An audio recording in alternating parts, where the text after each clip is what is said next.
কয়েক মাস আগে নেপালের ৯,০০০ ফুট পাহাড়ের ওপরে এক প্রত্যন্ত অঞ্চলের এই হসপিটালটা এই রকম দেখতে ছিল।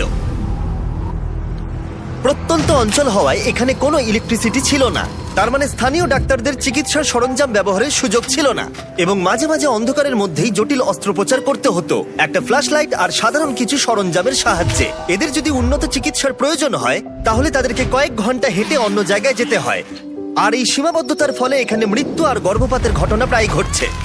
তাই আমাদের লং টার্ম পার্টনার গিভ পাওয়ার, যাদের সাথে আমরা আগের 3টে বিস্ট ফিলান্থ্রপি ভিডিওতে কাজ করেছি, ড্যান আর ড্যারেনকে তাদের সাথে খোলগাঁও গ্রামে পাঠিয়ে দিলাম এই সমস্যার সমাধানে সাহায্য করতে, যেখানে তাদের দারুণ অভ্যর্থনা জানানো হয়েছিল, আর জায়গাটা ছিল নিঃসন্দেহে পৃথিবীর অন্যতম সেরা জায়গাগুলোর মধ্যে একটা। প্রথম দিন সকালে ড্যারেন সঞ্জয় নামে একজন স্থানীয় গিভ পাওয়ার ইঞ্জিনিয়ারের সাথে দেখা করলো, যে নীরা সম্পর্কে একটা মর্মান্তিক গল্প বলেছিল। নীরা গ্রামের একজন মহিলা, যে তার বাচ্চাকে হারিয়েছিল প্রচন্ড ঠান্ডার জন্য এবং উপযুক্ত চিকিৎসা সুবিধা ও সরঞ্জামের অভাবের কারণে। ওকে বর্ষার রাস্তায় সবচেয়ে কাছের বার্থিং সেন্টারের মধ্যে যেতে হতো, কিন্তু সেটাও অনেকটা দূরে থাকায় ও বার্থিং সেন্টারে পৌঁছতে পারেনি আর শিশুটাকে হারাতে হয়েছিল। আর সরকারি টাকার অভাবের জন্য এই হাসপাতালটা অন্তত 2030 সালের আগে পর্যন্ত বিদ্যুৎ পাবে না। হসপিটালে যদি বার্থিং ফেসিলিটি থাকতো তাহলে ওর ক্ষেত্রে পুরো সিচুয়েশনটাই বদলে যেত।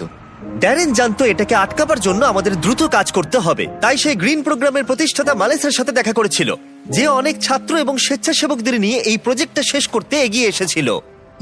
আমি যখন ছোট ছিলাম তখন মালয়েশিয়াতে আমার ফ্যামিলির সাথে দেখা করতাম। তখন প্রথম আমি সমুদ্র পাহাড় দেখেছিলাম, আর তখনই আমি এটা বুঝতে পারলাম যে যদি আমরা মানুষকে এই প্রকৃতির সৌন্দর্য দেখার একটা সুযোগ করে দিতে পারি, তাহলে নিশ্চয়ই তারা এই পৃথিবী এবং প্রকৃতির যত্ন নেবে।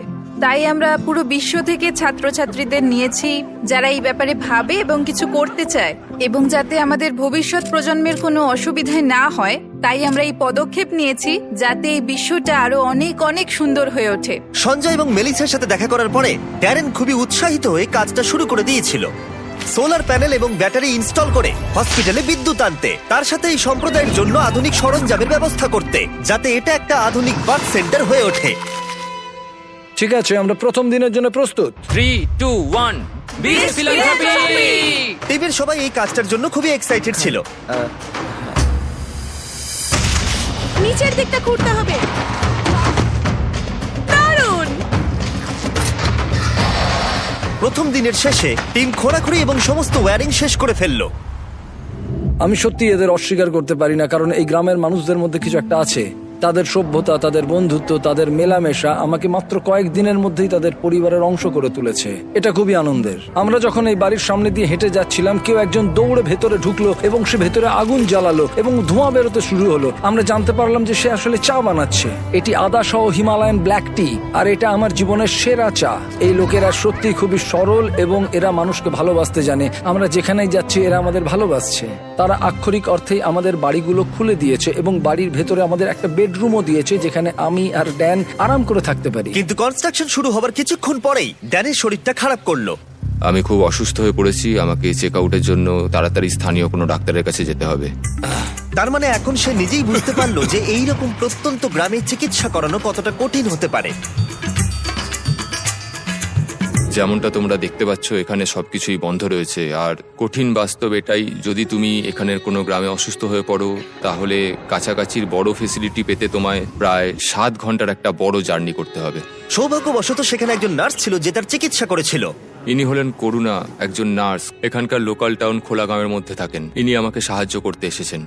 কিন্তু সেখানে কোনো বিদ্যুৎ না থাকায় শুধুমাত্র প্রাথমিক চিকিৎসাই সম্ভব হয়েছিল। সে ধরে নিল যে ড্যানের হয়েছিল গাটি। গাটি? হ্যাঁ, আমার গাটি হয়েছে। গাটি একটা রেয়ার নেপালি ডিজিজ। আসলে এটা সামান্য ঠান্ডা লাগা। কিন্তু এই সম্প্রদায় প্রায় আরো অনেক গুরুতর সমস্যার সম্মুখীন হয়। যদি কোনো তাৎক্ষণিক এবং উন্নত চিকিৎসা ব্যবস্থার প্রয়োজন হয় তাহলে সেটা তখন পাওয়া যায় না। প্রজেক্টটা যত এগোচ্ছিল টিমের ওপরে ততই চাপ বাড়ছিল, তাই ড্যান কিছুটা বিশ্রাম পেলেও বাকিরা কনস্ট্রাকশনের কাজ চালিয়ে যাচ্ছিল।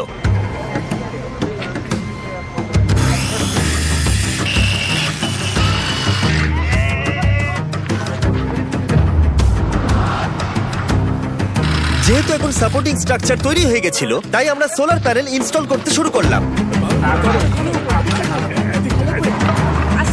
টিমের সবার কঠোর পরিশ্রমের জন্য আমাদের কাজ বেশ কিছুটা এগিয়েছিল, তাই ড্যারেন সঞ্জয়ের সম্পর্কে আরো কিছুটা জানলো। যখন আমি আপার হিমালয়ে কাজ করছিলাম আর এখানে যন্ত্রপাতি রিপেয়ারিং এর কাজ করছিলাম, তখন দেখলাম যে এখানে ইলেকট্রিসিটি নেই। আর যখন আমি এখানে এলাম তখন দেখতে পেলাম একটা বাচ্চা একটা কাঠের বক্সের মধ্যে রয়েছে, আর পাশে একটা লাইট বাল্ব রাখা রয়েছে যেটা ওকে হিট দিয়ে যাচ্ছে। আর তারপরেই হঠাৎ করে আমার মাথায় একটা আইডিয়া এলো যে এরকম ইকুইপমেন্ট তো আমরাও বানাতে পারি। তারপরেই আমি নেপালে একটা টিম তৈরি করি, আর তারপরেই আমরা বানাই একটা বেবি ওয়ার্মার, যেটাকে আমরা নেপালি ভাষায় ন্যানোনানি বলে রাখি, যার মানে হচ্ছে ওয়ার্ম চাইল্ড। ন্যানোনানি এতটা সাকসেস পায় যে তারা ইউএসএ তে পিপল চয়েস অ্যাওয়ার্ডও পায়। আমার কাছে এটা একটা স্বপ্ন পূরণ, কারণ আমার লক্ষ্যই ছিল এই ধরনের একটা ওয়ার্মার তৈরি করা এবং মানুষকে এই ব্যাপারে আরো সচেতন করা, বিশেষ করে এরকম প্রত্যন্ত গ্রামে যেখানে কোনো রকম আধুনিক ফেসিলিটি নেই। জীবন বাঁচানোর ক্ষেত্রে সাধারণ চিকিৎসা সরঞ্জামের গুরুত্ব বুঝতে পেরে ড্যারেন সিদ্ধান্ত নেয় সঞ্জয়কে আরো 10টা বেবি ওয়ার্মার কিনে চমকে দেবে, যাতে সে অন্য সম্প্রদায়কে এর সুবিধাগুলো দিতে পারে। সঞ্জয়, আমি আপনার কাছ থেকে আরো 10টি বেবি ওয়ার্মার কিনতে চাই, আর আপনাকে হাসপাতাল বা সম্প্রদায়ের যা কিছু প্রয়োজন তা দিয়ে দিতে চাই। Thank you very much Darren, এটা আমার আর আমার টিমের জন্য অনেক বড় পাওনা। আমি সত্যিই বিশ্বাস করতে পারছি না। আর মাত্র একটা দিন বাকি, আমরা কনস্ট্রাকশন শেষ করার খুব কাছাকাছি ছিলাম, আর পুরো টিম লাস্ট সোলার প্যানেলটা সাইন করলো। হ্যাঁ হ্যাঁ, ঠিক আছে। আর লাস্ট সোলার প্যানেলটা ড্যারেনই লাগালো। আমরা একসাথে একটা বিদ্যুৎবিহীন ভাঙা বিল্ডিংকে একটি সম্পূর্ণ চালু হাসপাতালে পরিণত করেছি, যা এই সম্প্রদায়ের 16,000-এরও বেশি মানুষকে পরিষেবা দেবে। আমি সত্যি অনেক কৃতজ্ঞ যে আমরা এখানে আসতে পেরেছি আর এদেরকে একটা উপহার দিতে পেরেছি, যা আগামী প্রজন্মের কাছে, এই মানুষজনদের কাছে একটা অর্থবহ প্রাপ্তি হয়ে থাকবে। এখন রাত ঘনিয়ে আসছে আর এদেরকে অবাক করার সময় এগিয়ে আসছে, তাই আমি আর অপেক্ষা করতে পারছি না। প্রথমবারের মতো আলো জ্বালানোর সাক্ষী হতে পুরো গ্রাম হাসপাতালে এসেছিল। তোমরা কি তৈরি?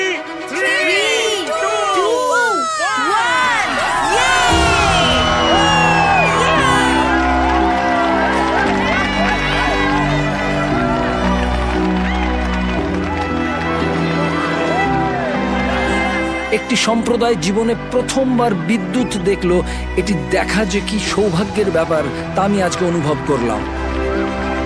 পরের দিন সকালে নীরাকে হাসপাতালে সঞ্জয় আমন্ত্রণ জানালো, যাতে সে তাকে বেবি ওয়ার্মার সহ সমস্ত ইকুইপমেন্ট গুলো দেখাতে পারে। এখন ও খুবই আশাবাদী যে ওর সাথে যা ঘটেছে তার কারোর সাথেই ঘটবে না, আর এখানে বার্থিং ফেসিলিটির জন্য ও খুবই খুশি এবং কৃতজ্ঞ। নমস্কার। লাস্ট সারপ্রাইজ দেবার আগে আমি এই ভিডিওর স্পন্সরকে ধন্যবাদ জানাতে চাই।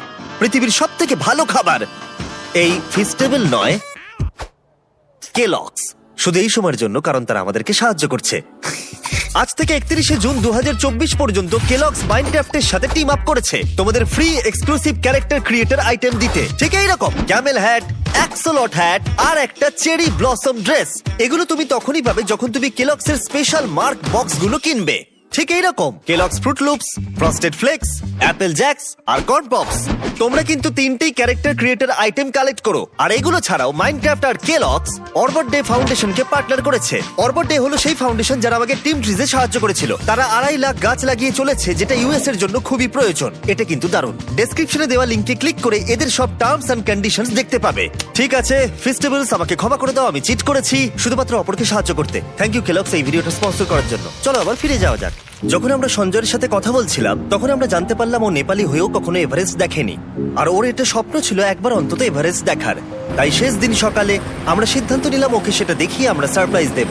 আমরা এভারেস্টের এত কাছাকাছি আছি আর সেটা দেখতে না যাওয়াটা দুর্ভাগ্য। আমরা সঞ্জয়কে হেলিকপ্টার যতদূর যেতে পারবে এভারেস্টের সেই উচ্চতায় নিয়ে গেলাম। সেখানে অক্সিজেন খুবই কম থাকায় ড্যান আর সঞ্জয় মাত্র 2 মিনিট থাকার অনুমতি পেল, না হলে তাদের অক্সিজেনের অভাবে হাইপক্সিয়া হয়ে যেত।